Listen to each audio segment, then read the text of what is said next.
Australia সফরে bat হাতে যেন ছন্দই খুঁজে পাচ্ছেন না শুভমান গিল। মেলবোর্ন ক্রিকেট গ্রাউন্ডে অনুষ্ঠিত দ্বিতীয় টি-20তে মাত্র 5 রান করে আউট হয়েছেন তিনি।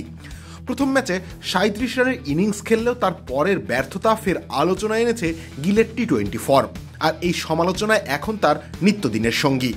শ্রীলঙ্কা সিরিজের পর ভারতীয় টি-20 দল থেকে বাদ পড়েছিলেন গিল, তবে 2025 সালের আইপিএলের দুর্দান্ত পারফরমেন্স তাকে আবারও ফিরিয়ে আনে জাতীয় দলে।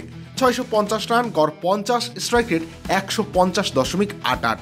আইপিএলে দারুণ ভবিষ্যতের আভাস দিলেও জাতীয় দলে তার ব্যাটে আশানুরূপ রান আসছে না। গিলের টি-20 ক্যারিয়ার যেন দুই ভাগে বিভক্ত। বাদ পড়ার আগ পর্যন্ত 21 ইনিংসে তিনি করেছিলেন 578 রান, গড় ছিল 30.42, স্ট্রাইক রেট 139.28, যেখানে ছিল 3টি অর্ধশতক ও 1টি শতক। কিন্তু কামব্যাকের পর 9 ইনিংসে করেছেন মাত্র 169 রান, গড় নেমে এসেছে 24.14, যদিও স্ট্রাইক রেট বেড়ে 148.25 হয়েছে। অর্থাৎ তিনি এখন দ্রুত রান তুলতে চাইছেন, কিন্তু সেই প্রচেষ্টা তার ধারাবাহিকতা কেড়ে নিয়েছে।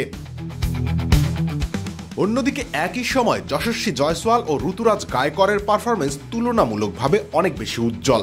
জয়সওয়াল 22 ইনিংসে করেছেন 723 রান, গড় 36.1, স্ট্রাইক রেট 164.3, যা তাকে ভারতের সবথেকে দ্রুত ও ধারাবাহিক ওপেনারদের একজন হিসেবে প্রতিষ্ঠিত করেছে। গায়করও পিছিয়ে নেই, 20 ইনিংসে 633 রান, গড় 39.6 এবং স্ট্রাইক রেট 143.5। দারুণ ভারসাম্য দেখিয়েছেন তিনি। অন্যদিকে গিলের টি-20 গড় এখন 28.7, যা তার প্রতিভার সঙ্গে মোটেই মানানসই নয়। তিনি ভারতের সহ অধিনায়ক এবং 3 ফরম্যাটের ভবিষ্যৎ অধিনায়ক হিসেবে বিবেচিত হলেও ছোট ফরম্যাটে নিজের অবস্থান নিয়ে সংশয় বাড়ছে। টেস্ট ও ওয়ানডেতে তার সাফল্য প্রশংসিত হলেও টি-20তে এখনও তিনি নিজেকে প্রমাণ করতে পারেননি। জাতীয় দলে এখন বিকল্পের অভাব নেই। জয়সওয়াল এবং গায়করের মতো তরুণরা দারুণ ফর্মে রয়েছেন। সঞ্জু স্যামসনকে ওপেনিংয়ে রাখতেই পারছে না ভারত। তাই সময় ফুরিয়ে আসছে গিলের হাতে ব্যাটের ধার ফিরিয়ে আনতে না পারলে শুধু ওপেনিং জায়গাটিই নয়, ভবিষ্যতের নেতৃত্ব নিয়েও তার অবস্থান অনিশ্চিত হয়ে পড়বে। এখন ব্যাট হাতে জবাব দেওয়াটাই গিলের জন্য একমাত্র সমাধান। রুবেল ইসলাম রানী, খেলা 71।